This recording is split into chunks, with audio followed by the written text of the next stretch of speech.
Good morning.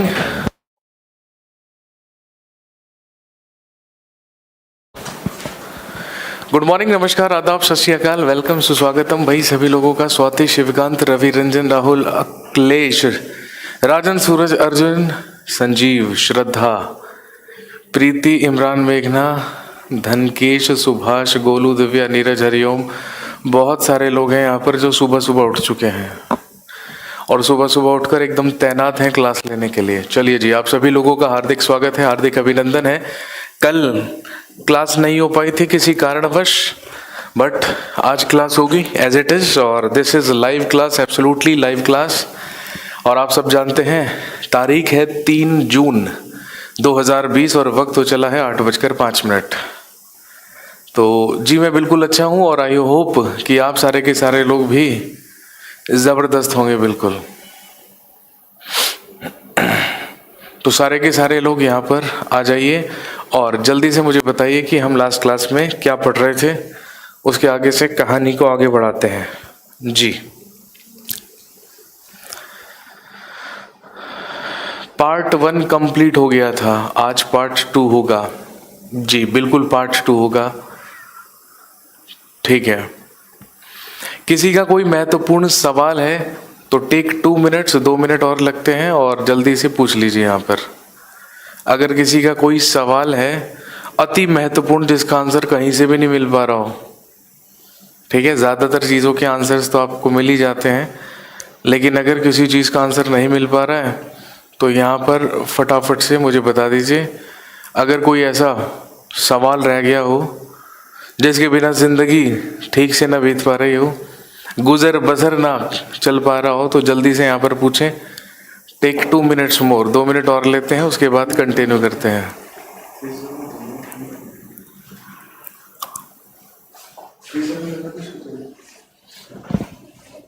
ठीक है, कोई ना।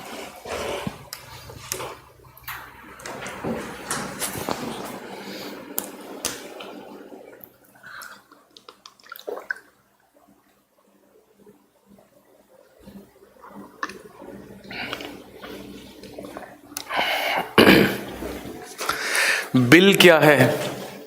आने वाली क्लासेस में भाई इसके बारे में हमें पढ़ना है। देखिए, जो चीज़ हमें ऑलरेडी पढ़नी है लेकिन अभी उसका जिक्र छेड़ने की ज़रूरत नहीं है। आपने बिल्कुल सही सवाल पूछा कि बिल क्या है, विधेयक क्या है। कुछ ही आगामी क्लासेस में जब हम बिल्स के बारे में चर्चा करेंगे, बिल्स के प्रकार के बारे में चर्चा करेंगे, किस तरीके से बिल्स संसद में पेश किए जाते हैं, किस तरीके से पास होते हैं, तो सारी की सारी प्रक्रिया तब आपको समझ में आ जाएगी।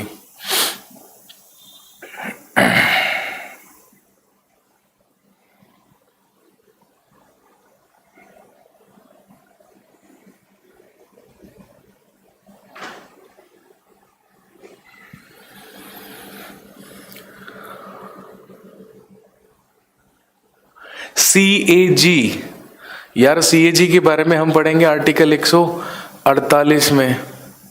अभी हम केवल और केवल 4 आर्टिकल पढ़ चुके हैं। तो जब हम कैग के बारे में, कंट्रोलर एंड ऑडिटर जनरल के बारे में बात करेंगे, ये सारी की सारी चीजें पता चल जाएंगी।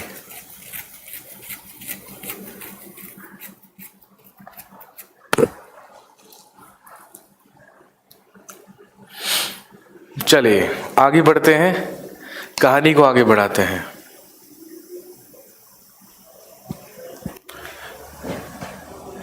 हेडिंग डालिए, पार्ट 2 ऑफ इंडियन कॉन्स्टिट्यूशन, संविधान का भाग 2। और आप अच्छी तरीके से जानते हैं इसमें हम बात करेंगे आज किसके बारे में, अबाउट द सिटीजनशिप, नागरिकता के बारे में। और जिसमें हम चर्चा करेंगे संविधान के आर्टिकल 5 से लेके 11 तक।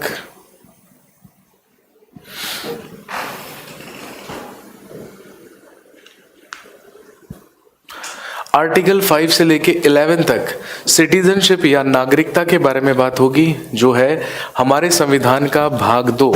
और आप अच्छी तरीके से जानते हैं हम पढ़ ही क्या रहे हैं, कॉन्स्टिट्यूशन ऑफ इंडिया,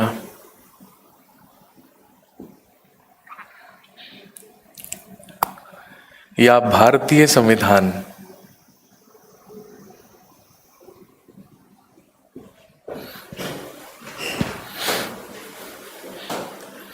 वीडियो और आवाज एक साथ नहीं आ रही है, पिछले 2 या 3 दिन से ये प्रॉब्लम आ रही है। एक आध दिन और रुकिए, ठीक हो जाएगी। और दूसरा तरीका है ठीक करने का, फटाफट से रीस्टार्ट कर लो क्लास को। फटाफट से क्लास को रीस्टार्ट कर लेंगे तो तुरंत ठीक हो जाएगा।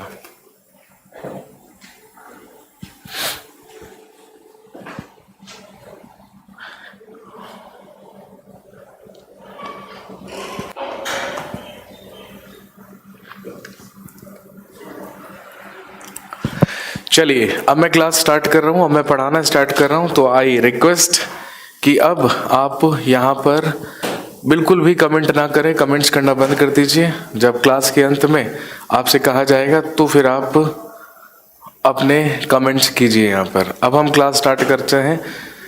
5 मिनट ऑलरेडी हो चुके हैं, तो अब हम स्टार्ट करते हैं। चलिए, सिटीजनशिप या नागरिकता। दोस्तों, आप अच्छी तरीके से जानते हैं कि हम सब लोग भारत के नागरिक हैं और हमें भारत का नागरिक होने के ही नाते कुछ अधिकार प्राप्त हैं या कुछ राइट्स मिले हुए हैं, जो सामाजिक अधिकार भी हो सकते हैं और हमारे राजनैतिक अधिकार भी हो सकते हैं। सबसे पहले तो हमें सिर्फ और सिर्फ ये समझना है कि व्हाट इज सिटीजनशिप, नागरिकता होती क्या है। बेसिक सी चीज समझेंगे और बेसिक से ही चीजों को समझना शुरू करेंगे। सबसे पहले हम जानेंगे व्हाट एग्जैक्टली इज सिटीजनशिप।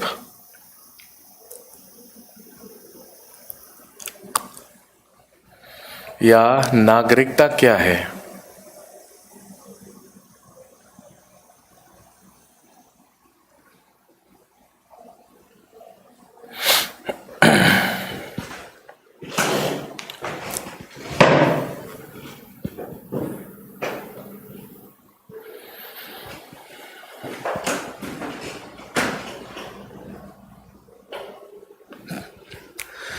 दोस्तों, सबसे पहले ध्यान रखेंगे, ये जो वर्ड है सिटीजन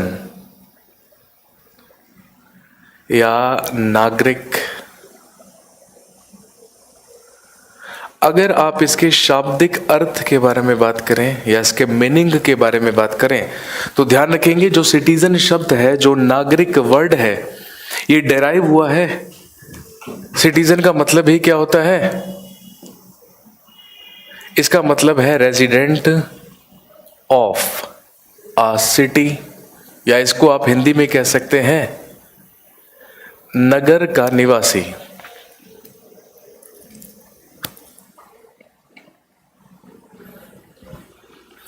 सिटीजन का मतलब होता है रेजिडेंट ऑफ अ सिटी या एक नगर का निवासी। और हम सब जानते हैं, अगर हम बात करें भारत राज्य के बारे में, आप सब जानते हैं, नहीं जानते हैं तो मैं आपको बता देता हूं कि संवैधानिक रूप से, पॉलिटिकली और कॉन्स्टिट्यूशनली अगर हम बात करें तो India as union of states, आप अच्छी तरीके से जानते हैं भारत राज्यों का संघ है और हमने भारत को भी एक राज्य कहा है। और राज्य की परिभाषा के अगर बारे में हम बात करें, हालांकि आर्टिकल 12 जब हम फंडामेंटल राइट्स पढ़ना शुरू करेंगे तो उसमें हम सबसे पहले ही जानेंगे कि राज्य क्या होता है या राज्य की परिभाषा क्या होती है। और ध्यान रखेंगे, अगर हम बात करें संवैधानिक रूप से एक स्टेट या एक राज्य के बारे में, तो हमेशा ध्यान रखेंगे राज्य से यहां पर अभिप्राय है केंद्रीय सरकार, सेंट्रल गवर्नमेंट, और राज्य की सरकार या स्टेट गवर्नमेंट से। यहां पर राज्य का मतलब है यूनियन ऑफ स्टेट्स या राज्यों के संघ से, जो हम भारत को कहते हैं, आप अच्छी तरीके से जानते हैं। यहां पर राज्य का मतलब हमारी पार्लियामेंट, हमारी संसद भी है और हमारे राज्य की विधानसभा भी है।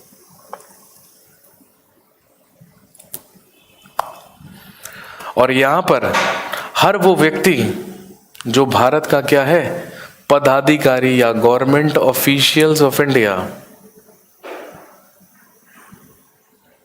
भी इसी में इंक्लूडेड होते हैं। इसके अलावा अगर हम बात करें, जो हमारी लोकल गवर्नेंस है, जो हमारा स्थानीय स्वशासन है, वो भी क्या कहलाएगा, राज्य कहलाएगा। और इसके अलावा कोई भी गवर्निंग अथॉरिटी या कोई भी सरकारी निकाय जिसे सरकार के द्वारा मान्यता दी गई है, वो सारे के सारे ही क्या कहलाएंगे, राज्य कहलाएंगे। फॉर एग्जाम्पल, अभी आपको थोड़ी सी कंफ्यूजन हो रही होगी, अभी तो केवल और केवल दिमाग में केवल एक ही बात होती है कि राज्य का मतलब उत्तर प्रदेश, मध्य प्रदेश, बिहार, झारखंड, छत्तीसगढ़। लेकिन ध्यान रखेंगे, संवैधानिक रूप से अगर हमने कहा, अगर हम अपने राज्य के नीति निर्देशक तत्वों में ये कहेंगे कि राज्य चाहे तो किसी भी खाद्य एवं पेय पदार्थ पर प्रतिबंध लगा सकता है, तो वहां पर राज्य का अभिप्राय केवल और केवल एक स्टेट से नहीं है, उसमें स्टेट गवर्नमेंट भी आ जाएगी, उसमें सेंट्रल गवर्नमेंट भी आ जाएगी, उसमें भारत संघ भी आ जाएगा, उसमें संसद भी आ जाएगी, उसमें विधानसभा भी आ जाएगी, उसमें भारत का कोई पदाधिकारी भी आ जाएगा, उसमें हमारे स्थानीय स्वशासन कर्ता जो पंचायत और नगर पालिका के मेंबर्स हैं वो भी इंक्लूड हो जाएंगे, या कोई भी गवर्निंग अथॉरिटी जिसको भारत सरकार के द्वारा मान्यता दी जाती है, वो सब ही सब क्या कहलाएंगे, राज्य कहलाएंगे। इसीलिए आप सीधा सीधा संविधान की भाषा में कह सकते हैं कि संवैधानिक रूप से भारत या इंडिया भी क्या है, एक राज्य है। अब समझ में आएगा कि सिटीजनशिप क्या है। कोई भी स्टेट बनाने के लिए किस तरह से बिल पास किया जाता है। मेरे भाई, मैंने कहा ना, बिल्स के बारे में हम तब पढ़ेंगे जब हम पहले संसद के बारे में समझ लेंगे, ठीक है ना। स्टेप वाइज स्टेप चीजों को समझने की कोशिश कीजिए। हड़बड़ाहट और उत्सुकता का कोई भी फायदा नहीं है, या कोई भी लेना देना यहाँ पर नहीं है जी। अब हम बात करते हैं कि व्हाट इज सिटीजनशिप, या नागरिकता क्या होती है। दोस्तों ध्यान रखेंगे, नागरिकता हमारा वो अधिकार होता है, या नागरिकता वो, यहाँ पर नागरिकता का अभिप्राय उस व्यक्ति से है जो क्या होता है, एक राज्य का निवासी होता है, या रेजिडेंट ऑफ आ स्टेट।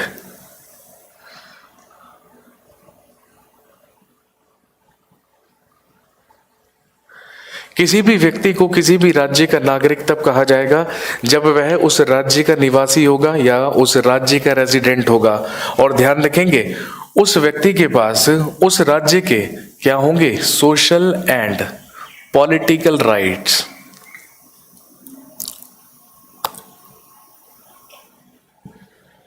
सामाजिक एवं राजनैतिक अधिकार।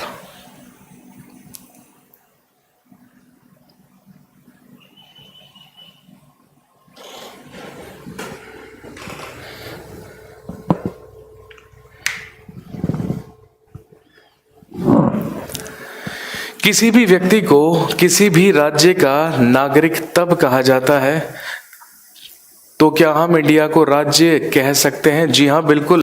पूरे के पूरे संविधान को पढ़ते हुए हम भारत को केवल क्या कहेंगे, राज्य कहेंगे, स्टेट कहेंगे। इस बात को ध्यान में रखेंगे। और हम सारे के सारे लोग भारत के नागरिक हैं। क्यों हैं? क्योंकि हम भारत राज्य में रहते हैं, हम भारत राज्य के निवासी हैं, और भारत राज्य में रहने की वजह से हमें भारत राज्य के कुछ सामाजिक और राजनीतिक अधिकार प्राप्त हैं। कहने का मतलब, कोई भी वो व्यक्ति जो किसी भी राज्य में रहता है, जो किसी भी राज्य से बिलोंग करता है, और उसे उस राज्य के द्वारा सोशल और पॉलिटिकल राइट्स दिए जाते हैं, सामाजिक और राजनीतिक अधिकार दिए जाते हैं, वो व्यक्ति उस राज्य का नागरिक कहलाता है। और यही उसकी नागरिकता कहलाती है, या सिटीजनशिप कहलाती है। और ध्यान रखेंगे, वो व्यक्ति हमेशा अपने राज्य के प्रति, वह व्यक्ति हमेशा अपने राज्य के प्रति निष्ठावान होना चाहिए।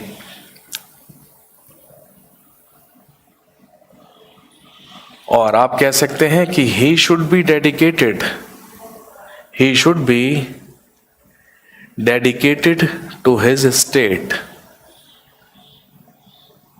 तो वो व्यक्ति क्या कहलाएगा? उस राज्य का नागरिक कहलाएगा।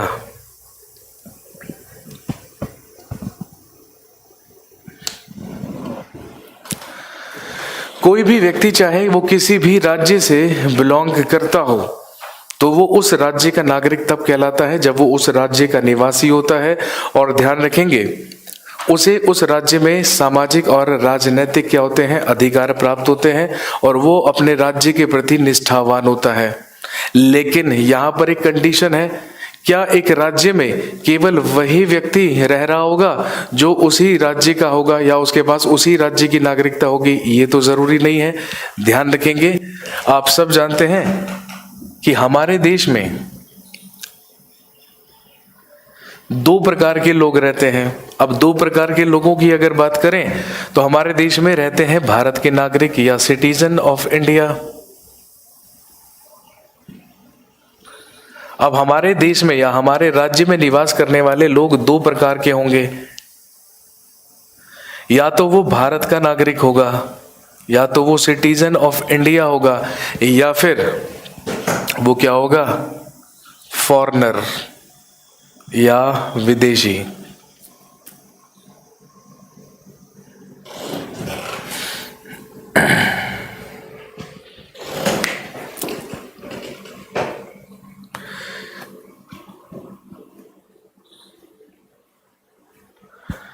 सर भारत राज्य है तो फिर हम भारत के किसी भी राज्य में रह सकते हैं? तो भाई आप बिल्कुल रह सकते हैं। किसने रोका आपको? बताइए।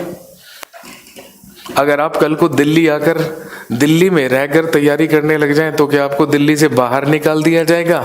ऐसा तो बिल्कुल भी नहीं है। आप तो भारत में कहीं भी रह सकते हैं।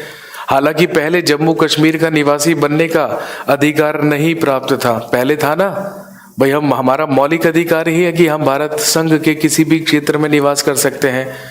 पहले यहाँ पर एक्सेप्शन थी, अपवाद था कि वो जम्मू कश्मीर के लिए एप्लीकेबल नहीं होगा, ये आप अच्छी तरीके से जानते हैं। लेकिन अब जम्मू कश्मीर से भी 370-35 से हटा दिया गया, तो अब जम्मू कश्मीर में भी आप रह सकते हैं, निवासी बन सकते हैं। लेकिन निवासी क्या होता है? अधिशासी है ना, डोमिसाइल क्या होता है, और अस्थायी निवास क्या होता है, उसके बारे में हम अभी डिस्कस करेंगे। बस 2 मिनट मुझे दीजिए। आप सब जानते हैं कि भारत राज्य में रहने वाले जो लोग हैं वो दो प्रकार के हैं, एक तो भारत के नागरिक और एक विदेशी। दोनों में अंतर क्या है? सिंपल सी बात ये समझेंगे भाई। हम सब जानते हैं कि सिटीजन ऑफ इंडिया जो भारत के नागरिक हैं वो तो वो लोग हैं जो हमारे ही राज्य में रहते हैं स्थायी रूप से, और हमारे ही राज्य की उनको नागरिकता प्राप्त है। लेकिन जो विदेशी हैं ये वो लोग हैं, नागरिकता तो इनके पास भी है लेकिन इनके पास हमारे राज्य की नागरिकता नहीं, किसी बाहरी राज्य की नागरिकता है। ये आप अच्छी तरीके से जानते हैं। और आप ये भी जानते हैं कि अगर भारत का नागरिक हमारे भारत के लिए निष्ठावान होगा तो ये जरूरी नहीं कि अगर हमारे देश में कोई विदेशी रह रहा हो तो वो भी भारत के लिए निष्ठावान हो। सिंपल सी बात है, वो तो उस राज्य या उस देश के लिए निष्ठावान होगा ना जहां से वो बिलोंग करता होगा। ये तो नॉर्मल सी बात है। और ध्यान रखेंगे, जो भारत का नागरिक हमारे देश में रह रहा होगा उसके पास सोशल और पॉलिटिकल दोनों अधिकार होंगे, या सामाजिक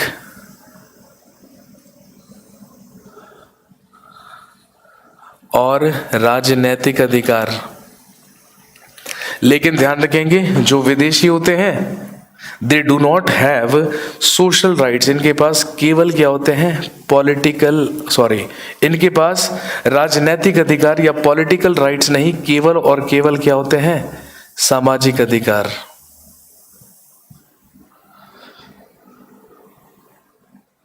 और जब मैं आपको फंडामेंटल राइट्स पढ़ाऊंगा, जब मैं आपको मौलिक अधिकार पढ़ाऊंगा तो ये बात एकदम क्लियर हो जाएगी, क्योंकि उसमें हम इस बारे में बात करेंगे कि भारतीयों को प्राप्त होने वाले मौलिक अधिकार कौन कौन से हैं और विदेशियों को भी प्राप्त होने वाले मौलिक अधिकार कौन कौन से हैं। क्योंकि आप अच्छी तरीके से जानते हैं कि as per fundamental rights, as per हमारे मौलिक अधिकार, हमारे सारे के सारे जो मौलिक अधिकार हैं वो भारत के नागरिक को प्राप्त हैं, लेकिन सारे मौलिक अधिकार विदेशियों को हमने नहीं दिए हैं। कुछ कुछ मौलिक अधिकार होते हैं जिन पर केवल और केवल भारत के नागरिकों का ही अधिकार होता है। ये हम फंडामेंटल राइट्स में पढ़ेंगे। फॉर एग्जाम्पल, सिंपल सी बात, आप सब जानते हैं कि हमारे पास मतदान करने का अधिकार है जिसको हम वयस्क मताधिकार बोलते हैं, लेकिन एक विदेशी को मतदान करने का अधिकार प्राप्त नहीं है। ये उसका एक एग्जाम्पल है। हमारे देश में धर्म, जाति, मूल वंश, लिंग के आधार पर कोई भी भेदभाव नहीं किया जाता एज पर आर्टिकल 15, लेकिन ये राइट प्राप्त नहीं है किसको?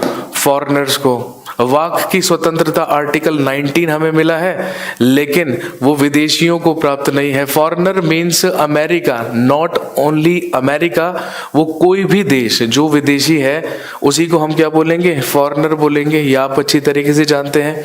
अगली चीज जो समझेंगे, हर राज्य में, हर स्टेट में या हर देश में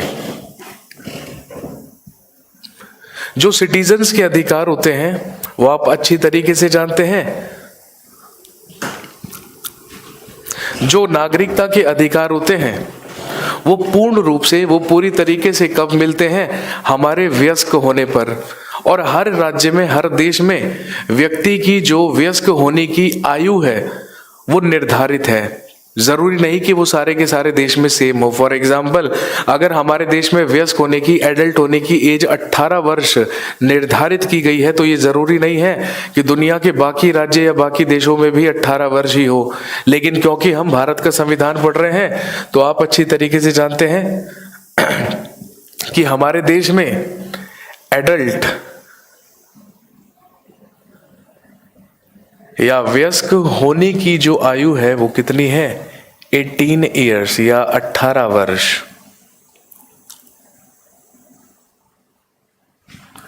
और 18 वर्ष का होने के बाद ही आप अच्छी तरीके से जानते हैं कि हमारे जो राजनैतिक अधिकार होते हैं, हमारे जो पॉलिटिकल राइट्स होते हैं वो क्या होते हैं? एक्टिव होते हैं। जैसे मतदान करने का अधिकार, अगर आप 18 वर्ष के नहीं हैं तो आप मतदान नहीं कर सकते। 18 वर्ष के बाद ही आप भारत सरकार के अधीन विभिन्न पदों पर क्या हो सकते हैं? बैठ सकते हैं। 18 वर्ष से पहले आपको ये सारी की सारी चीजें या ये सारे के सारे राजनीतिक अधिकार नहीं मिलेंगे।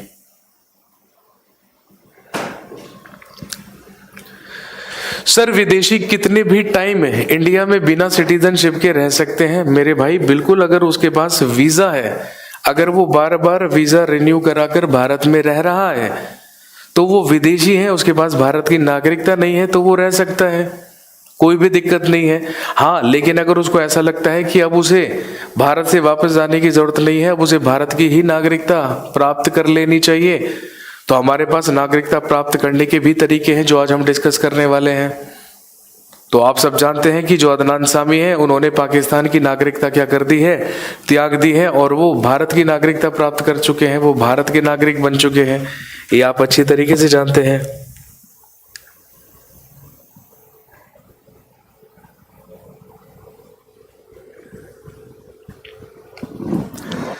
अगली चीज समझेंगे, मूल रूप से बेसिकली आप सब जानते हैं कि अगर हम सिटीजनशिप की बात करें तो सिटीजनशिप के जो प्रावधान थे वो आप सब जानते हैं हमने कहां से लिए थे? ब्रिटेन से लिए थे, क्योंकि जब मैंने आपको फॉरेन सोर्सेज लिखवाए थे उसमें हमने बात कर ली थी। और बेसिकली मूल रूप से there are 2 types of citizenships.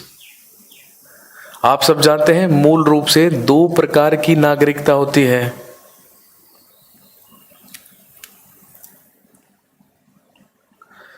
एक कहलाती है सिंगल सिटीजनशिप,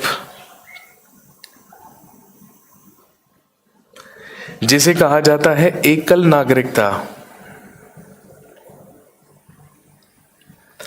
और दूसरी कहलाती है डुअल सिटीजनशिप, जिसे हम हिंदी में क्या कहते हैं? दोहरी नागरिकता। और आप सब जानते हैं कि भारत में एकल नागरिकता चलती है, सिंगल सिटीजनशिप चलती है, क्योंकि ये हमने कहां से अडॉप्ट की है? ब्रिटेन में। और अगर आप एग्जाम्पल की बात करें तो ब्रिटेन और इंडिया दोनों ही एग्जाम्पल है सिंगल सिटीजनशिप के। कहने का मतलब भारत राज्यों का संघ है, ये आप अच्छी तरीके से जानते हैं। संघ को आप केंद्र भी कह सकते हैं, और संघ के ही अधीन सारे के सारे राज्य क्या करते हैं, अपनी प्रशासन या अपनी राज्य व्यवस्था चलाते हैं। लेकिन आप चाहे किसी भी राज्य में रहते हो, चाहे आप किसी भी राज्य में जन्मे हो, चाहे आप किसी भी राज्य में स्थायी रूप से निवास कर रहे हो, लेकिन अगर नागरिकता की बात होगी तो आप हमेशा ही क्या कहलाएंगे, सिटीजन ऑफ इंडिया या भारत के नागरिक। आप कभी भी अपने राज्य के नागरिक नहीं कहलाएंगे। दिस इज सिंगल सिटीजनशिप, जहां पर संघ और राज्य की नागरिकता एक ही होती है। इसको हम कहते हैं एकल नागरिकता या सिंगल सिटीजनशिप, ये आप सब जानते हैं। और अगर दोहरी नागरिकता की बात करें तो इसके एग्जाम्पल्स में हमारे पास क्या आ जाएगा, यूएसए, हमारे पास क्या आ जाएगा, स्विट्जरलैंड। यहां पर दोहरी नागरिकता के प्रावधान किए गए हैं। कहने का मतलब आपके पास केंद्र की या संघ की नागरिकता अलग है और आपके पास राज्य की नागरिकता अलग है, तो वहां पर दोहरी नागरिकता होती है। और ध्यान रखेंगे आप संघ और राज्य के अलग अलग क्या होते हैं, नागरिक होते हैं।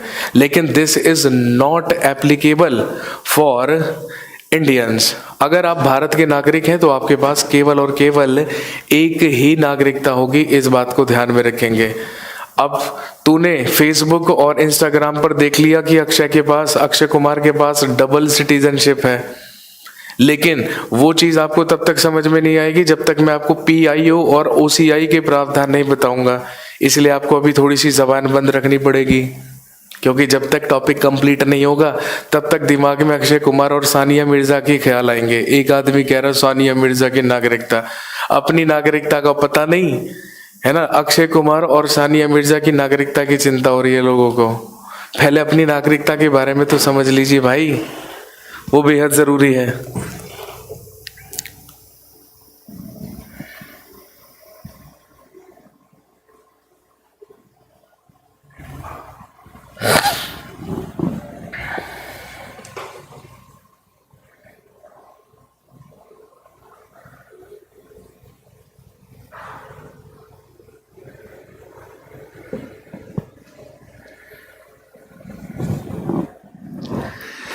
चलिए आगे बढ़ते हैं और अगली चीज समझते हैं। ये आपने आई होप नोट कर लिया होगा। चलो नहीं किया तो बाद में वीडियो चला के कर लेना।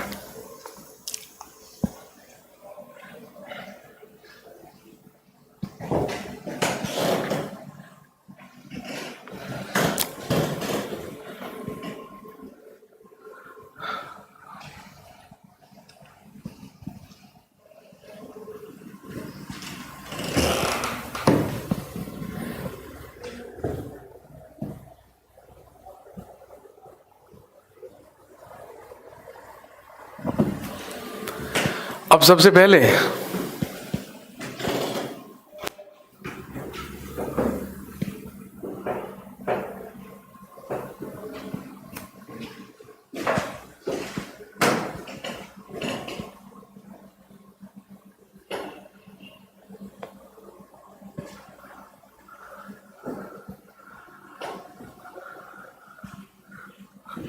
जी, अब देखिए सबसे पहले देखो, मैं आर्टिकल्स पर तभी पहुंचूंगा, मैं आर्टिकल्स तभी स्टार्ट कराऊंगा जब आपको बेसिक जो है ना वो सारी की सारी चीजें क्लियर हो जाएंगी। सबसे पहले ध्यान रखेंगे डुअल सिटीजनशिप, फिर से बता दीजिए मेरे भाई, डुअल सिटीजनशिप सिर्फ और सिर्फ ये है कि वहां पर आपके पास देश की भी नागरिकता होती है और आपके राज्य की भी नागरिकता होती है।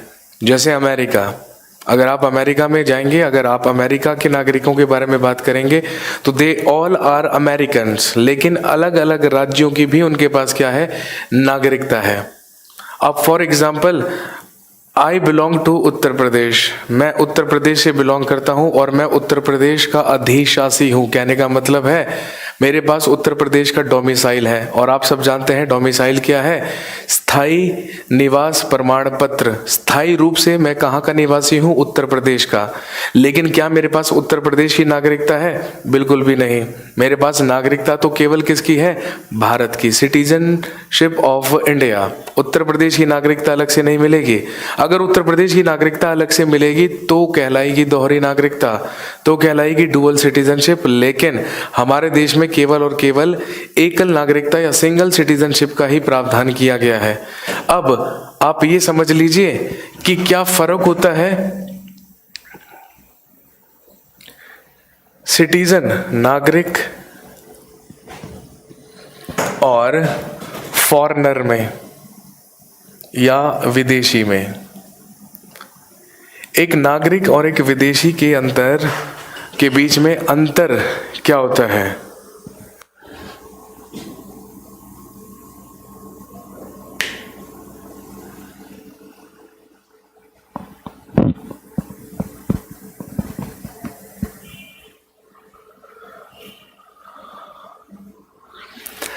एक नागरिक और एक विदेशी में क्या अंतर होता है, हमेशा ध्यान रखेंगे।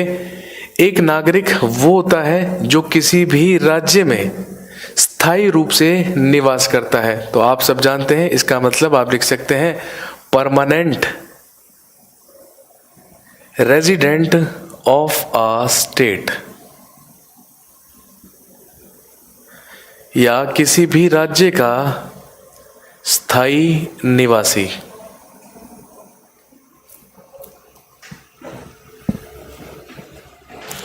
लेकिन आप सब जानते हैं जो विदेशी होते हैं वो स्थायी रूप से नहीं बल्कि अस्थायी रूप से किसी भी राज्य में रह रहे होते हैं।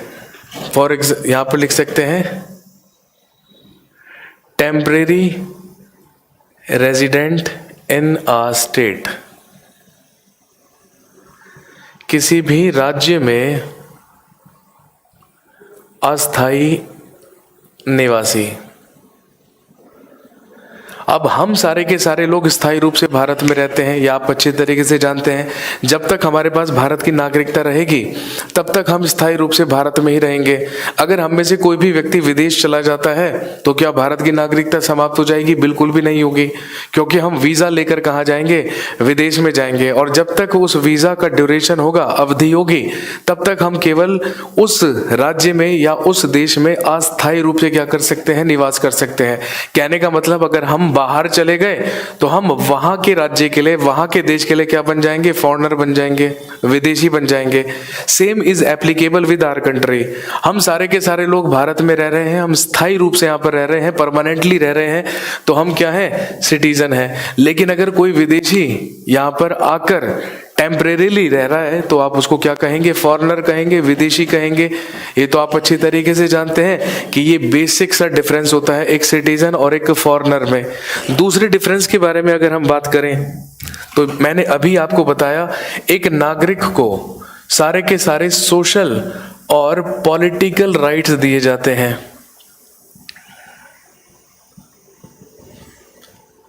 सारे सामाजिक एवं राजनैतिक अधिकार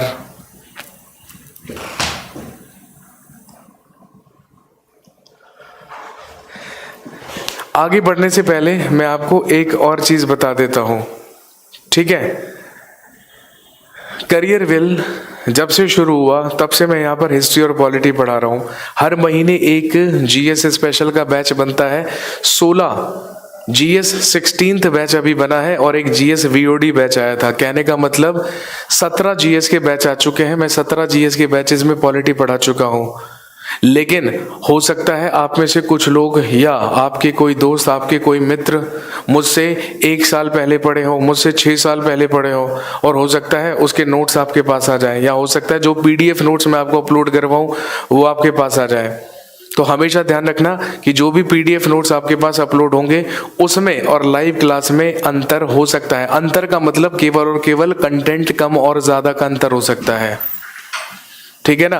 तो आप बिल्कुल ये ना सोचें कि जब मैं जीएस 4 में पढ़ रहा था तो वहां पे तो नागरिक और विदेशी के बीच में अंतर नहीं बताया था, आज बता रहे हैं। तो क्योंकि आप ये सब जानते हैं कि this is absolutely live class, और ना ही हम कोई चीज देखकर पढ़ा रहे हैं और ना ही हम कोई चीज रट कर पढ़ा रहे हैं। जितना अंडरस्टैंडिंग हमारे हिसाब से है और हमारे हिसाब से हमें आपको डिलीवर करनी चाहिए, वो हम आपको दे रहे हैं। तो हो सकता है कि जो मैं आज करवा रहा हूं इसमें 2 पॉइंट और एक्स्ट्रा मैं कल करा दूं, या कल 2 पॉइंट कम करा दूं।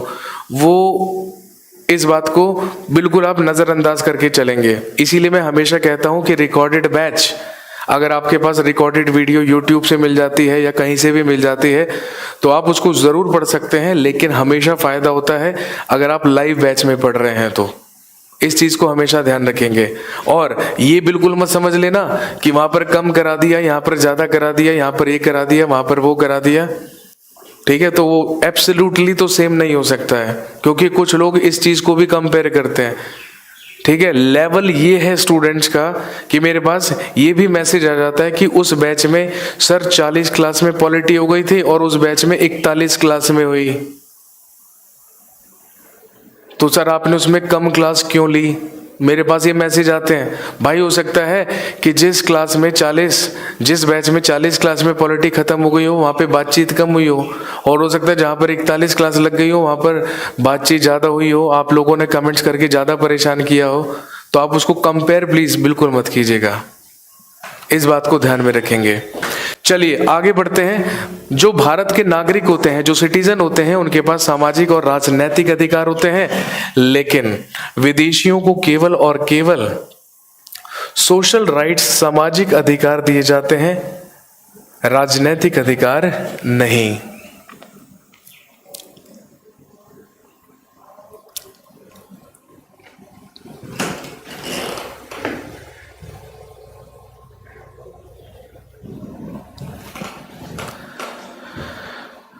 जो सिटीजन है, जो भारत के नागरिक हैं, वो हम सब जानते हैं अपने राज्य के लिए निष्ठावान होते हैं।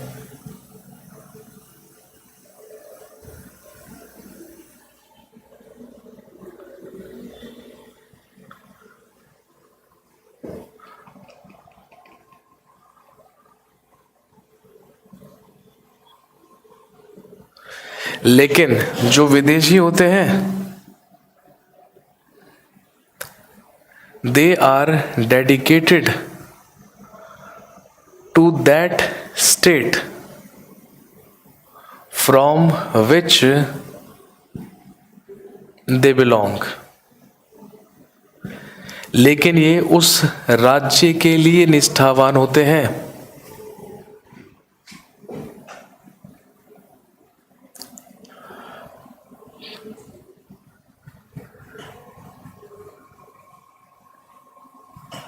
जिसके ये नागरिक होते हैं।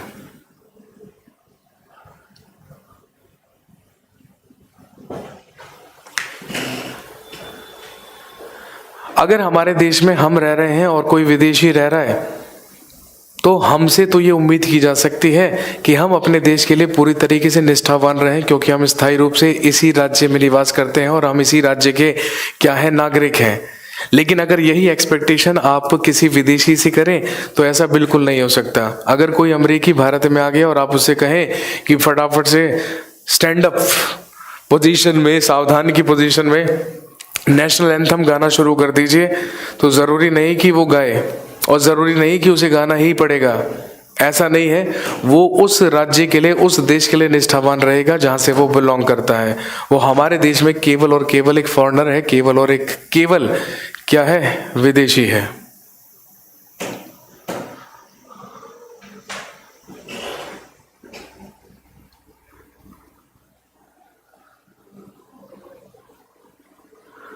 हे भगवान, एग्जाम्पल तो दो किसी का। भाई साहब, किसका एग्जाम्पल चाहिए आपको?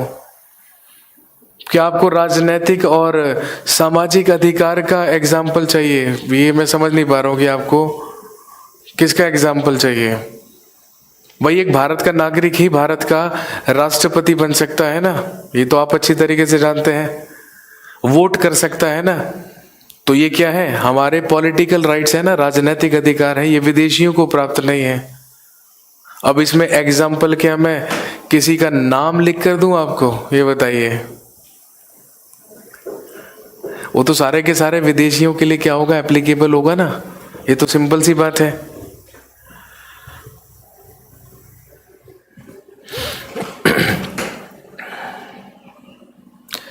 अगला डिफरेंस समझेंगे, सिटीजन्स, इन्हें सेना में भर्ती करने के लिए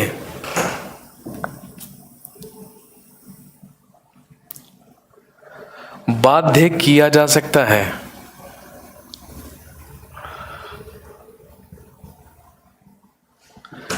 लेकिन विदेशियों को सेना में भर्ती करने के लिए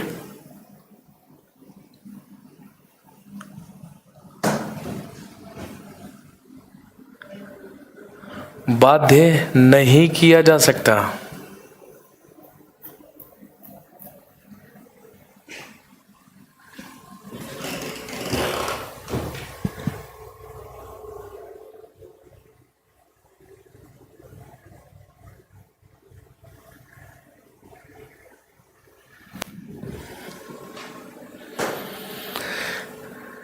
अगर सिटीजन्स की बात करें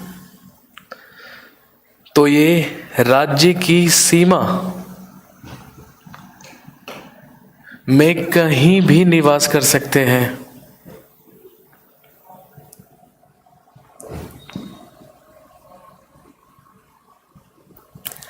लेकिन जो विदेशी हैं, ध्यान रखेंगे, इन्हें इसके लिए सरकार से आज्ञा लेना अनिवार्य है।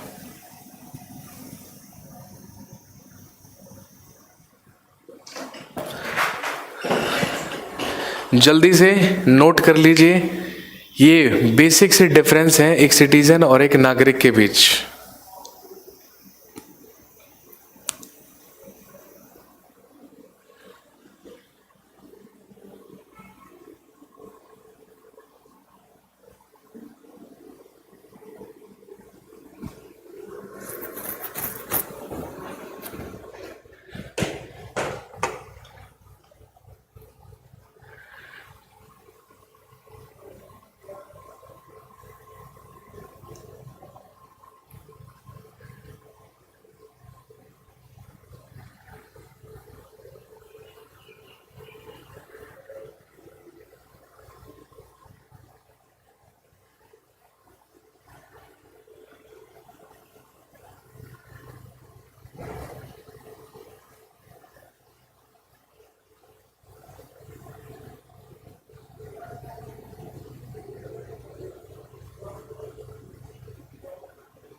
चलिए आगे बढ़ते हैं।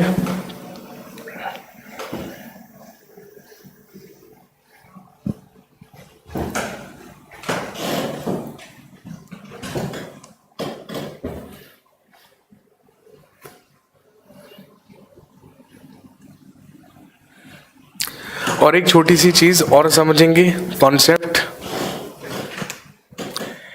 एक होता है अधिवास, जिसको इंग्लिश में क्या कहा जाता है, डोमिसाइल, ठीक है। और एक होता है निवास, जिसको इंग्लिश में रेजिडेंस कहा जाता है।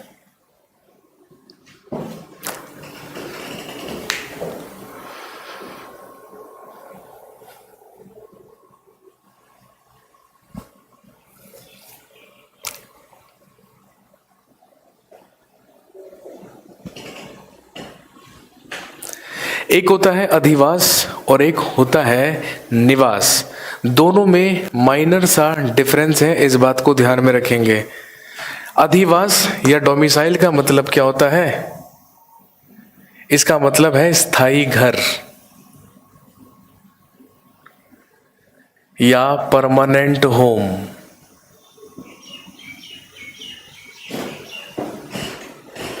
लेकिन अगर हम निवास के बारे में बात करें, रेजिडेंस के बारे में बात करें, तो ये अस्थायी हो सकता है।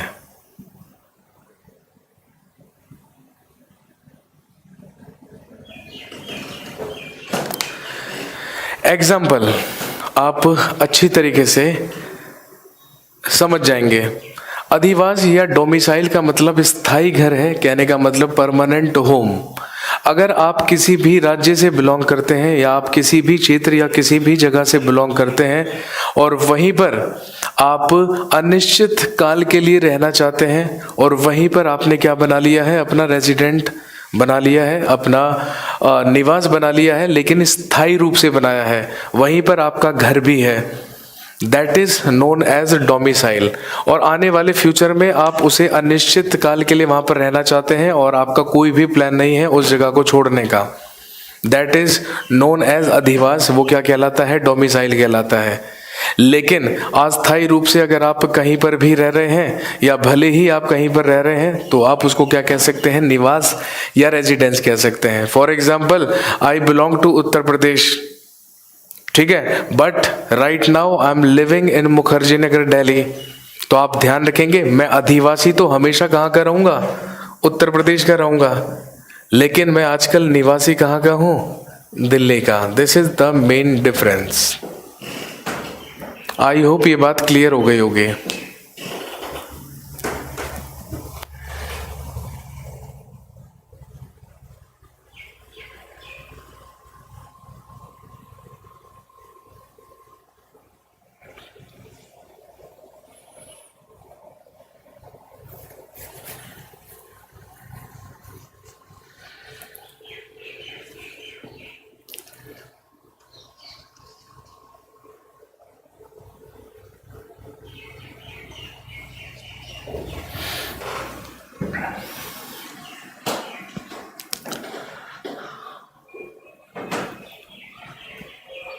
चलिए ये बात समझ में आ गई। अब अगली बात समझेंगे।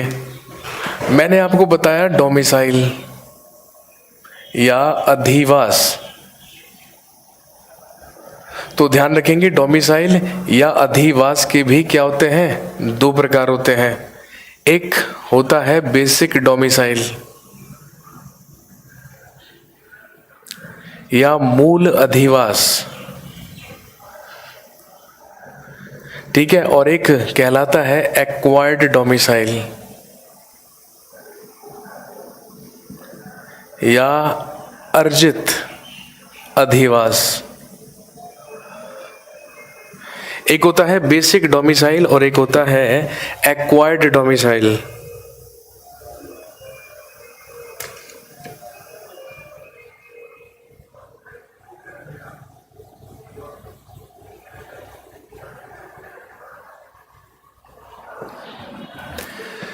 दोनों में डिफरेंस क्या है?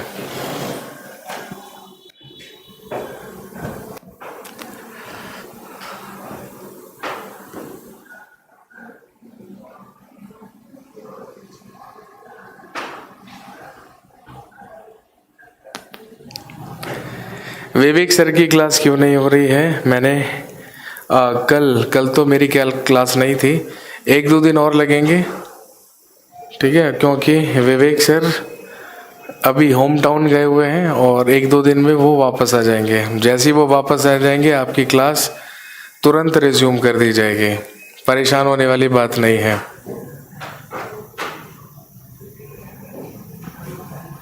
जी, अब हम डिफरेंस समझेंगे बेसिक डोमिसाइल, मूल अधिवास और अर्जित अधिवास में। सबसे पहली चीज, बेसिक डोमिसाइल या मूल अधिवास वो जगह होती है जो हमारा क्या होता है, बर्थ प्लेस या हमारा जन्म स्थान।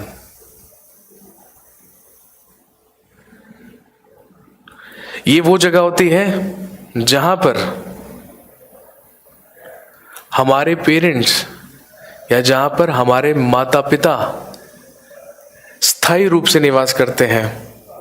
और मूल अधिवास, बेसिक डोमिसाइल, वो होता है जो हमें बाय बर्थ या जन्म से ही प्राप्त होता है। लेकिन ध्यान रखेंगे, फॉर एग्जाम्पल आप किसी भी राज्य में पैदा हुए हैं, आपके माता पिता भी उस राज्य से बिलोंग करते हैं और आप स्थायी रूप से उसी राज्य में क्या करते हैं, रहते हैं और वहीं से बिलोंग करते हैं। That is your basic domicile, वो आपका मूल अधिवास है। लेकिन हो सकता है आप उस जगह को, उस क्षेत्र को फ्यूचर में 10 साल के बाद, 40 साल के बाद, 50 साल के बाद क्या करें, छोड़ दें और जाकर किसी और राज्य में रहने लगे। राज्य का मतलब वो किसी देश भी हो सकता है, भारत का ही कोई राज्य भी हो सकता है या कोई और क्षेत्र भी हो सकता है। तो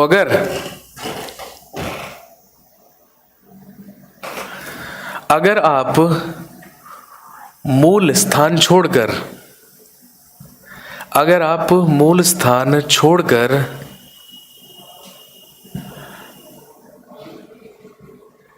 किसी और राज्य में जाते हैं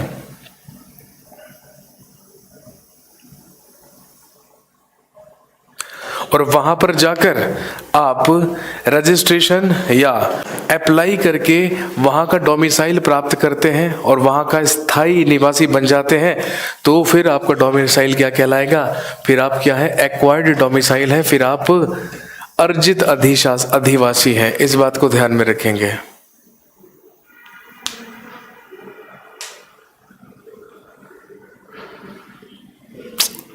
प्रभा को ब्लॉक कर दो। Prabha ji, I am blocking you, ठीक है, क्योंकि यहाँ पर जो टॉपिक चल रहा है ना, उससे संबंधित आपको कोई कमेंट नहीं करना है और आप फालतू के कमेंट यहाँ पर लगातार करे जा रहे हैं, जो मैंने आपको पहले ही मना कर दिया है। ब्लॉक कर दीजिए, कोई दिक्कत नहीं है, ठीक है। अगर आप मुझे यहाँ पर कमेंट कर रही हैं तो इसका मतलब ये नहीं है कि मैं केवल आपको पढ़ा रहा हूँ, आपके साथ यहाँ पर हिंदुस्तान की और भी जनता पढ़ रही है, यहाँ पर हिंदुस्तान के और भी नागरिक पढ़ रहे हैं। और जो चीज़ मैं समझाने की कोशिश कर रहा हूँ उससे संबंधित आपको यहाँ पर कोई कमेंट नहीं करना, आपको सिर्फ अपने कमेंट का रिप्लाई चाहिए। और आप मुझे कह रही हैं कि डेली कमेंट करना है, मुझे कभी तो रिप्लाई मिलेगा। ये लीजिए, आपको रिप्लाई दे देता हूँ मैं, ब्लॉक कर दीजिए इनको फटाफट। इससे बढ़िया रिप्लाई आपके लिए और कोई हो ही नहीं सकता। इंटरनेशनल रिलेशन का बैच, इसका बैच, उसका बैच, ये सारी की सारी चीजें आप हेल्पलाइन पर जाकर डिस्कस कीजिए ना।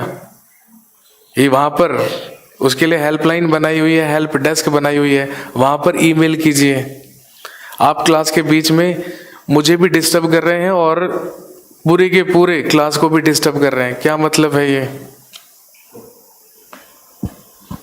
आपने अगर ये बैच में एनरोल किया है, अगर आपने बैच परचेज किया है, इसका मतलब ये नहीं है कि हम स्थायी रूप से आपके अध्यापक बन गए हैं और आप का जो भी यहाँ पर कमेंट आएगा और हम बाध्य हो गए हैं उसका रिप्लाई करने के लिए।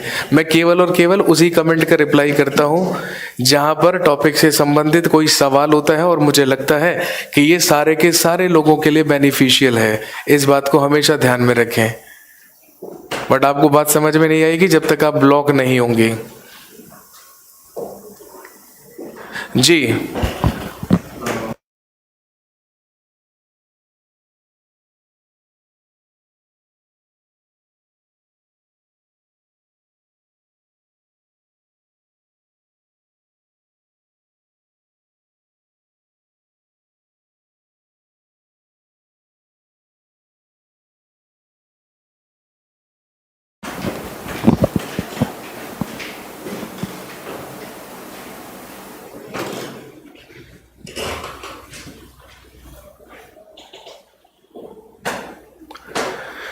हे भगवान। चलिए, आई होप ये आपने नोट कर लिया होगा। आगे बढ़ते हैं फटाफट से।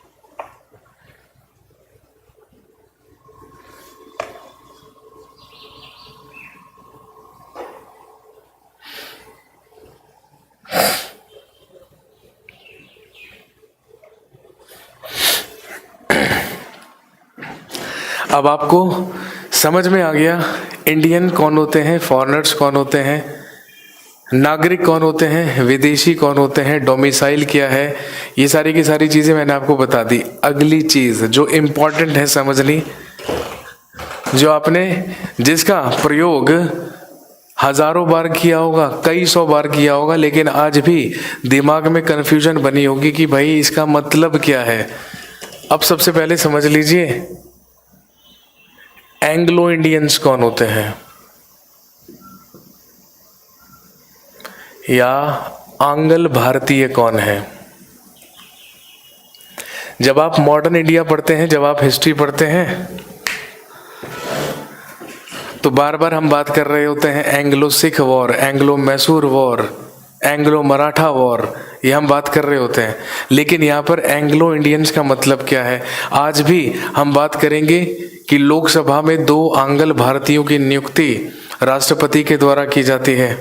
ये आप अच्छी तरीके से जानते हैं, president appoints 2 Anglo Indians in Lok Sabha. आपके दिमाग में बात आएगी कि भाई ये एंग्लो इंडियंस कौन होते हैं। ध्यान रखेंगे, आप सब जानते हैं 15 अगस्त 1947 को 15 अगस्त 1947 को भारत को आजादी मिली।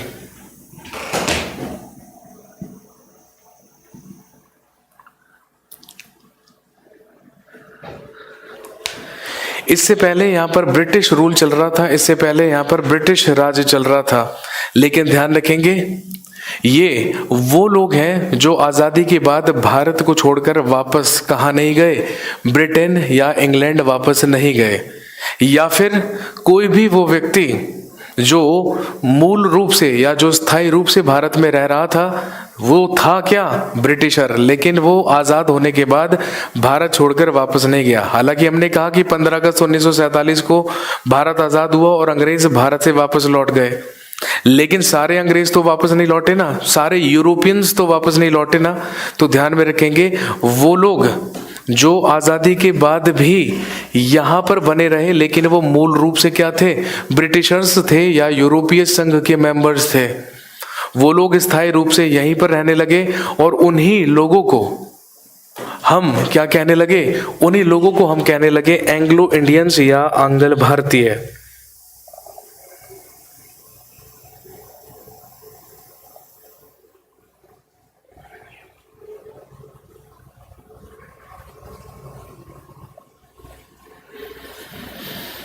और ध्यान रखेंगे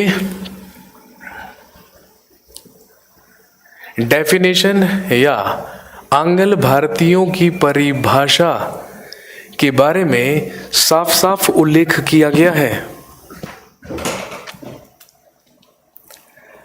आर्टिकल 366(2) में संविधान के अनुच्छेद 366(2) में साफ साफ एंग्लो इंडियंस को परिभाषित किया गया है इस तरीके से। ध्यान रखेंगे वह व्यक्ति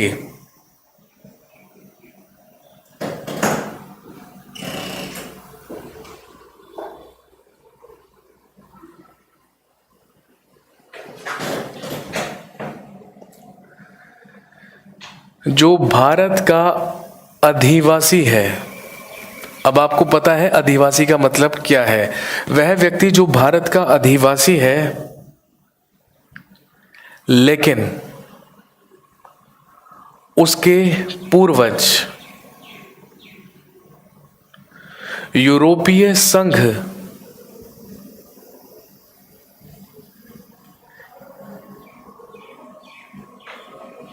या ब्रिटेन के नागरिक थे, वही व्यक्ति क्या कहलाता है, एंग्लो इंडियन कहलाता है। और दोस्तों ध्यान में रखेंगे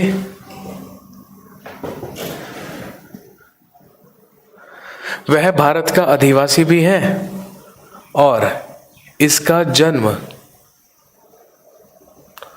15 अगस्त 1947 के बाद भारत में हुआ है।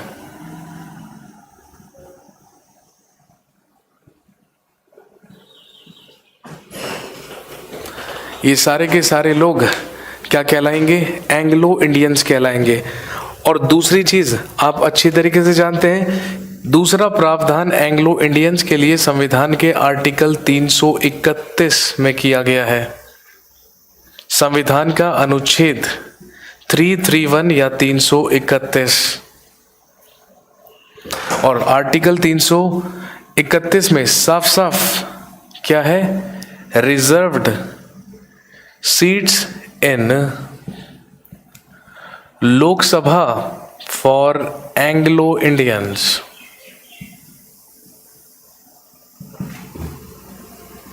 या आप कह सकते हैं आंग्ल भारतीयों को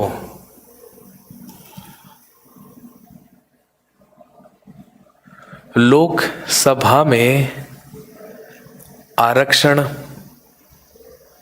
और हम सब जानते हैं 2 एंग्लो इंडियंस या 2 आंग्ल भारतीयों की नियुक्ति लोकसभा में राष्ट्रपति के द्वारा की जाती है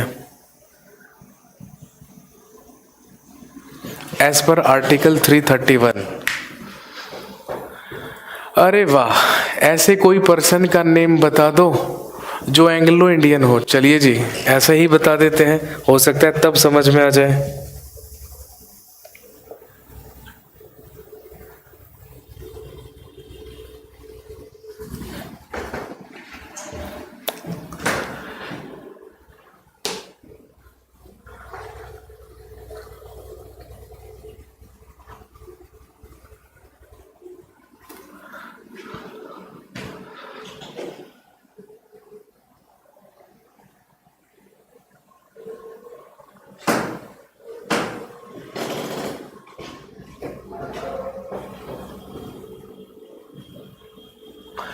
आंग्ल भारतीयों के बच्चे भी आंग्ल भारतीय होते हैं? जी हाँ, बिल्कुल होते हैं। वो भी क्या कहलाएंगे? वो भी आंग्ल भारतीय कहलाएंगे।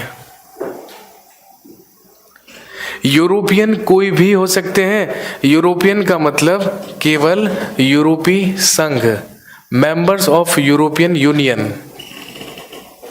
यहां पर सर इसे कैंसिल कर दिया है अब मेरे भाई। लोकसभा में 2 लोगों या 2 आंग्ल भारतीयों की नियुक्ति राष्ट्रपति के द्वारा की जाती है। यह आप अच्छी तरीके से जानते हैं और ध्यान रखेंगे। 16वीं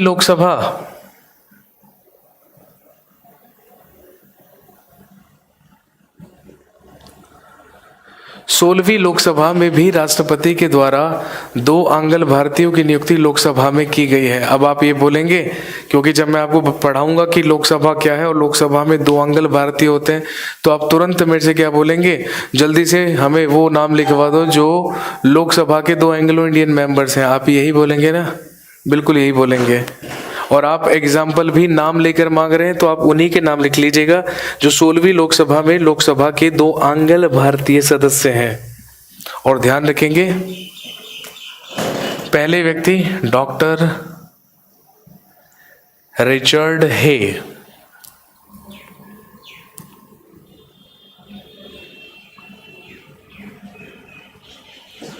डॉक्टर रिचर्ड हे जो मूल रूप से क्या है? एक शिक्षक। और दूसरे एंग्लो इंडियन है, लिख लीजिए, जॉर्ज बेकर।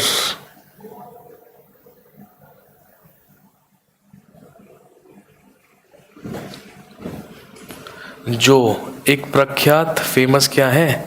एक्टर या अभिनेता।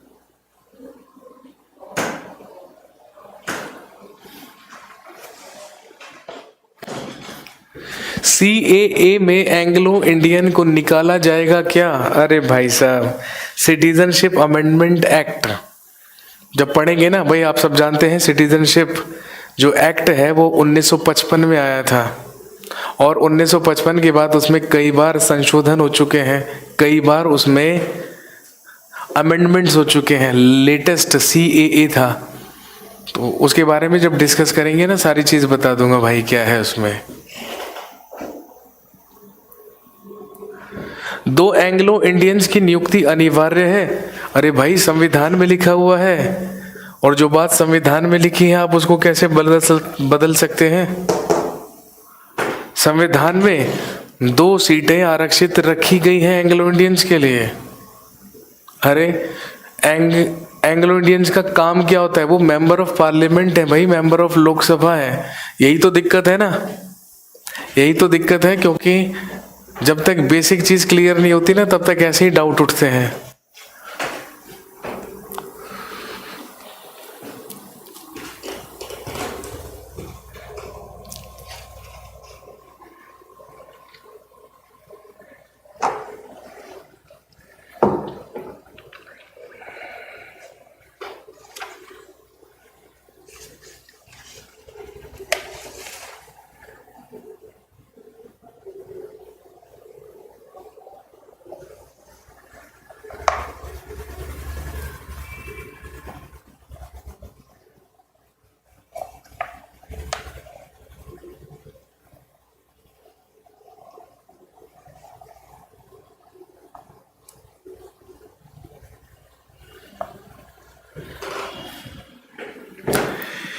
चलिए, ये थे एंग्लो इंडियंस। आगे बढ़ते हैं।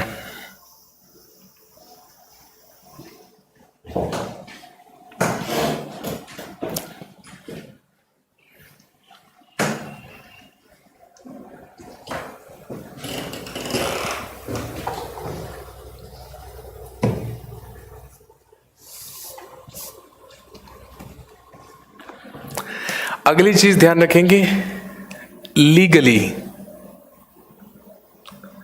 There are 4 types of people.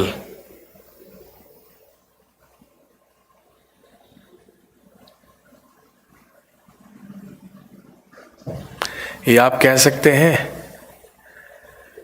कानूनी आधार पर 4 प्रकार के लोग।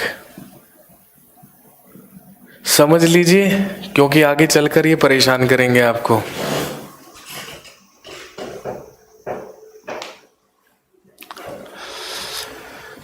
हे भगवान,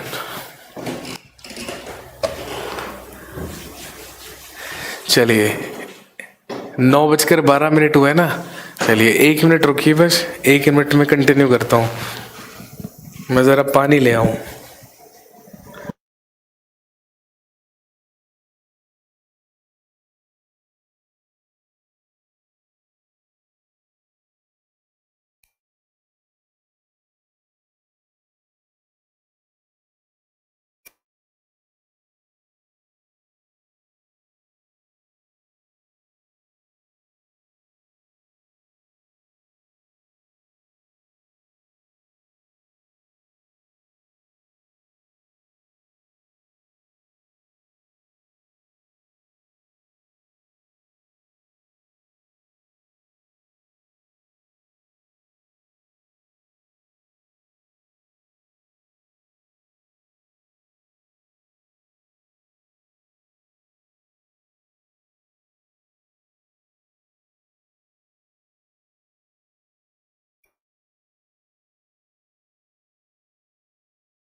हाँ जी, वेलकम बैक। लीगली लोगों को 4 भागों में या 4 टाइप्स में वर्गीकृत किया गया है। There are 4 types of people legally. सबसे पहले लिखेंगे सिटीजन या नागरिक।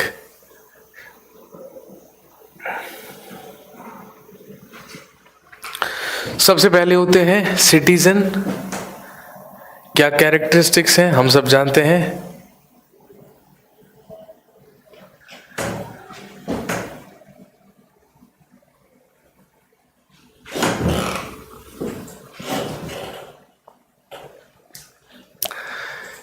ये हमारे राज्य के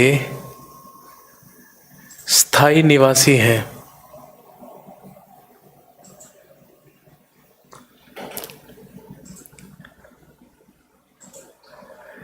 राज्य के प्रति निष्ठावान है।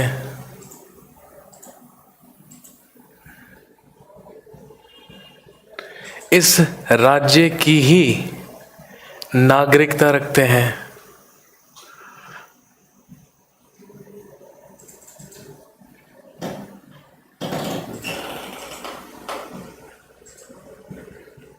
इन्हें मौलिक अधिकार या फंडामेंटल राइट्स प्राप्त हैं।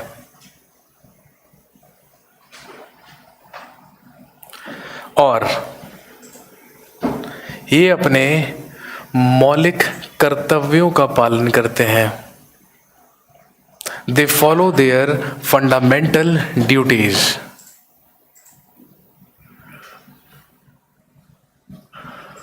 कहने का मतलब इस कैटेगरी में आ जाते हैं हम सारे के सारे लोग।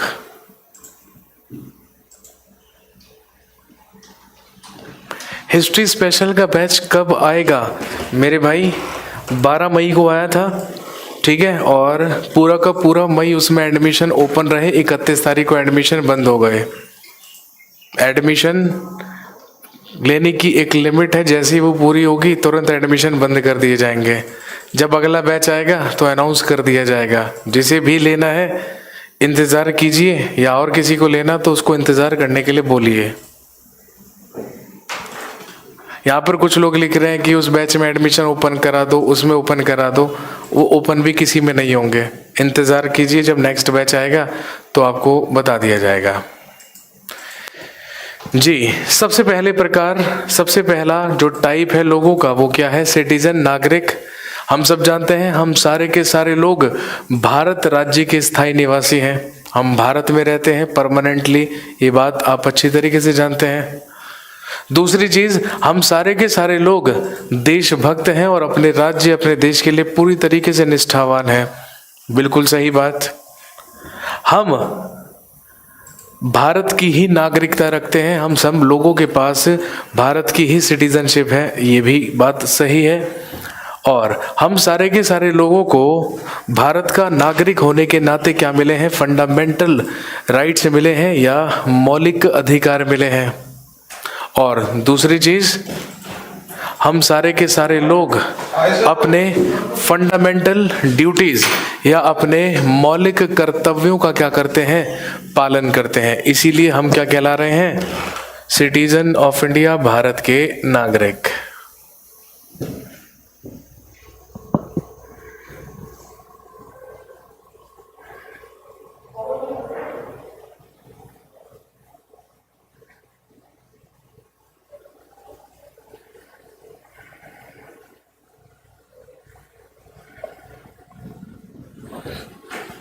चलिए दूसरा टाइप समझते हैं। इन्हें कहा जाता है एलियन फॉरेनर्स।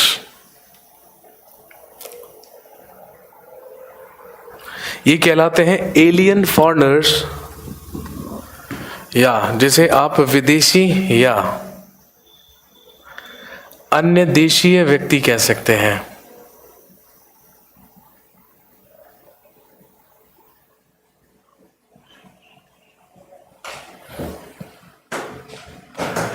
इनकी कैरेक्टरिस्टिक्स क्या है आप सब अच्छी तरीके से जानते हैं। ये राज्य के अस्थायी निवासी हैं।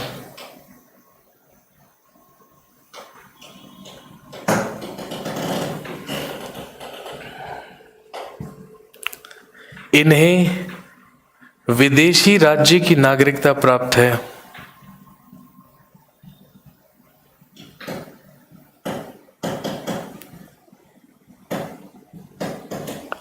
और they have a citizenship of a foreign state. ये बात तो सिंपल सी है।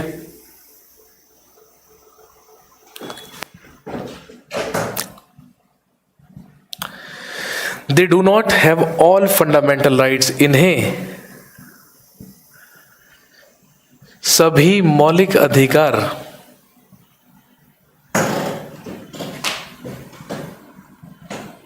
प्राप्त नहीं है।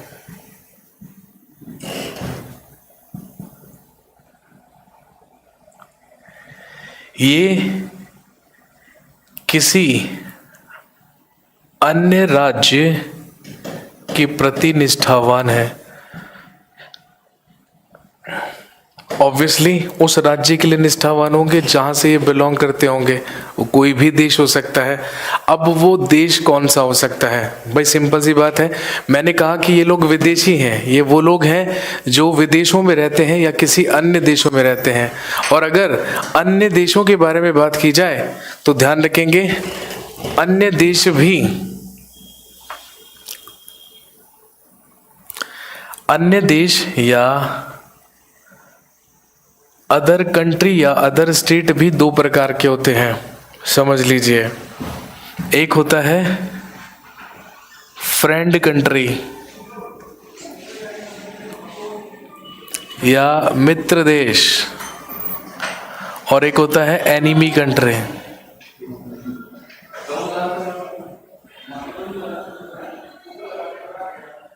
या शत्रु देश।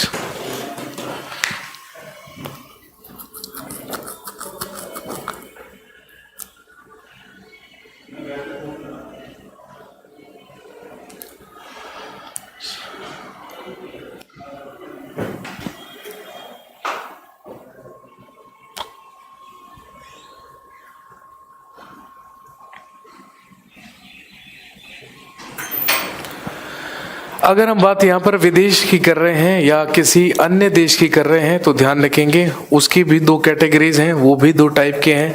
या तो वो मित्र देश हो सकते हैं, और हमेशा ध्यान रखेंगे मित्र देश वो देश होते हैं या हमारी वो नेबरिंग कंट्रीज होती हैं जिनके साथ हमारे जो संबंध हैं, जो हमारे रिलेशंस हैं वो मधुर होते हैं, वो अच्छे होते हैं, और उन देश और हमारे देशों के बीच में कोई भी टेंशन नहीं होती है।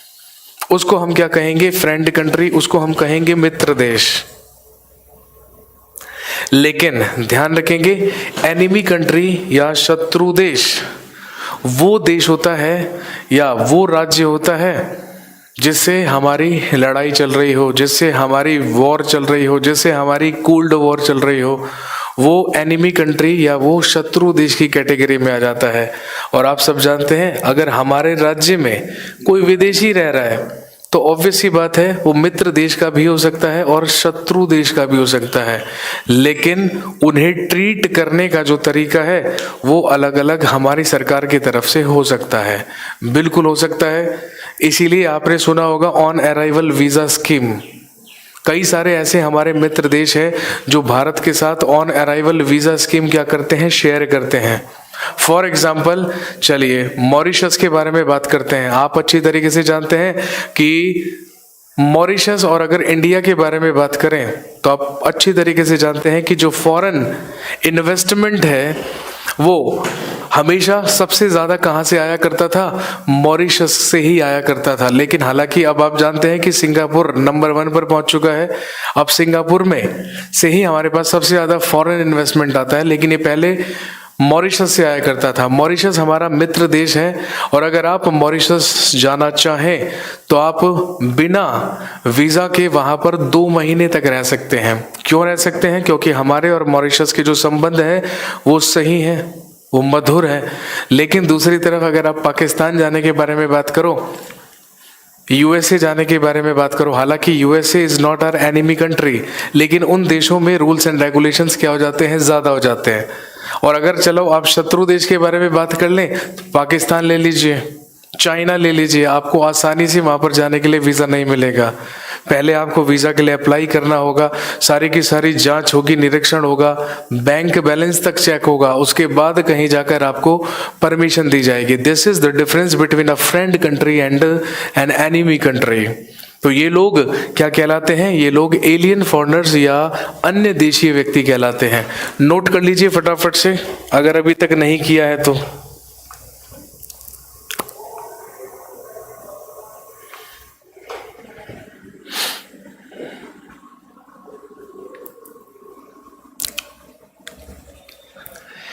एलियन फॉरेनर्स को ही पीओआई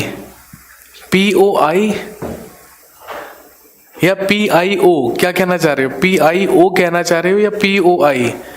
यार पीआईओ तो होता है, पीओआई क्या होता है? फुल फॉर्म लिखकर भेजिए जरा अगर कहीं पर कुछ पढ़ा है तो, या ऐसी हवा में तीर चला रहा है तो बात अलग है। सर फॉरेनर के पास कौन से फंडामेंटल राइट्स होते हैं? मेरे भाई ये तो हम फंडामेंटल राइट्स में लिखेंगे ना। चलिए नोट कर लिए, आगे बढ़ते हैं जल्दी से।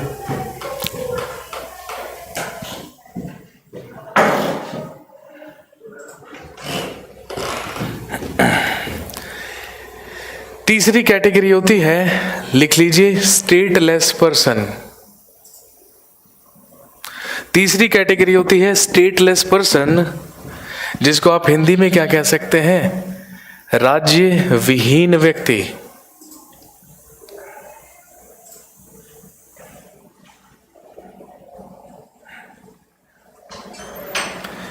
स्टेटलेस पर्सन या राज्य विहीन व्यक्ति, और नाम से ही समझ में आ रहा होगा ये वो लोग हैं जिनके पास नागरिकता संबंधी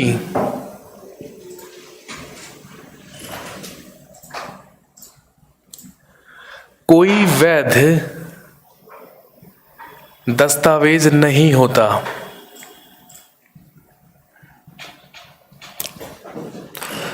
Those persons who do not have a legal citizenship document, जिस व्यक्ति के पास किसी भी राज्य की नागरिकता का कोई भी वैध दस्तावेज नहीं है, कोई भी लीगल डॉक्यूमेंट नहीं है, तो वो सिंपल सी बात है क्या कहलाएंगे? Stateless person. वो राज्य विहीन व्यक्ति हैं। अब उन्हें नागरिकता दी जाए या ना दी जाए, that depends upon our government. अब आपको समझ में आ रहा होगा कि जब एनआरसी की बात हो रही है तो हम ये क्यों कह रहे हैं कि भाई साहब एनआरसी में वो सारे के सारे लोग नाप दिए जाएंगे जिनके पास उनकी नागरिकता संबंधित कोई भी लीगल डॉक्यूमेंट नहीं होगा। वाह, स्टेटलेस पर्सन का एग्जाम्पल प्रीति ये आप भी हो सकते हैं। अगर भारत सरकार ने आपसे आपकी नागरिकता के दस्तावेज मांग लिए तो ये आप भी हो सकती हैं। सिंपल सी बात है। पीआईओ कार्ड और ओसीआई कार्ड के बारे में भाई अभी थोड़ी देर में बात करेंगे।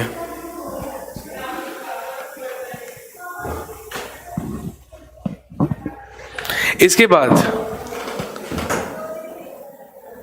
तीसरे होते हैं रिफ्यूजी या शरणार्थी।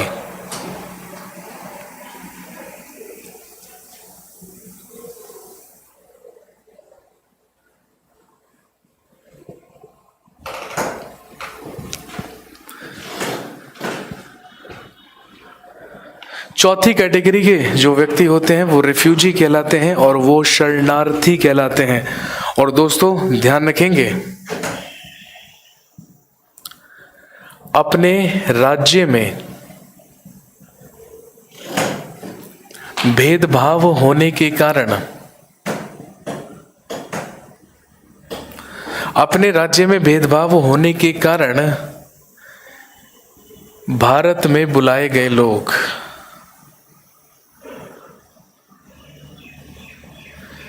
ये वो लोग हैं जिन्हें उनके राज्य में धर्म, जाति, नस्ल या किसी भी आधार पर डिस्क्रिमिनेट किया गया, उनके साथ भेदभाव किया गया और वहां पर उन्हें नागरिकता के अधिकार प्रदान नहीं किए गए।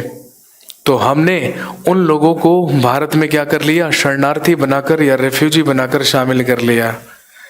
उन्हें नागरिकता देनी है या नहीं देनी है या कैसे दी जाएगी, that totally depends upon the government of India.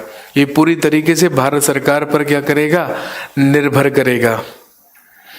Legally 4 प्रकार के लोग होते हैं। अभी हमें 3 प्रकार के लोग और डिस्कस कर रहे हैं, जो लीगली नहीं, जो कॉन्स्टिट्यूशनली हैं, जो संवैधानिक रूप से हैं, जिसमें हम बात करेंगे एनआरआईज के बारे में, नॉन रेजिडेंट इंडियंस के बारे में, जिसमें हम बात करेंगे पीआईओज, पर्सन ऑफ इंडियन ओरिजिन के बारे में, और जिसमें हम बात करेंगे ओसीआईज के बारे में, ओवरसीज सिटीजन्स ऑफ इंडिया के बारे में। तो कल जब हमारी मुलाकात होगी तो हम सबसे पहले समझेंगे एनआरआई, पीआईओ, ओसीआई, और जैसे ही हम ये तीनों समझेंगे बस फिर लिखवाने शुरू करूंगा आर्टिकल्स, ताकि जब आप लोग आर्टिकल्स लिखें तो पेट में ज़्यादा दर्द ना हो, दिमाग में ज़्यादा हलचल ना मचे और सब चीज़ें सामान्य रहें। तो चलिए जी, दैट्स ऑल फॉर टुडे। आज की क्लास को हम यहीं पर समाप्त करेंगे। कल दोबारा से मुलाकात होगी और कल दोबारा सुबह मिलकर टॉपिक को कंटिन्यू करेंगे और सारी की सारी चीज़ें क्लियर करेंगे। आर्टिकल्स मैंने अभी आपको नहीं लिखवाए हैं, केवल और केवल नागरिकता क्या है, फॉरेनर्स क्या है, एनआरआई क्या है, मैंने यही तो बताया सोनू मेरे भाई। कल सुबह जब मुलाकात होगी ना तो यही तो समझेंगे एनआरआई क्या है। तो ये होमवर्क लिख ले, कल जब तू आएगा ना यहाँ पर तो तेरे को एनआरआई के बारे में सब पता होना चाहिए, ठीक है ना। तो चलिए कल मिलते हैं, एनआरआईज, पीआईओज के बारे में और ओसीआईज के बारे में बात करेंगे, फिर लिखेंगे नागरिकता से संबंधित आर्टिकल्स और किस तरीके से 5 तरीकों से हमें नागरिकता मिलती है और 3 तरीकों से वो क्या कर दी जा सकती है, टर्मिनेट या उसको रद्द किया जा सकता है। चलिए जी, थैंक यू वेरी मच, शुक्रिया।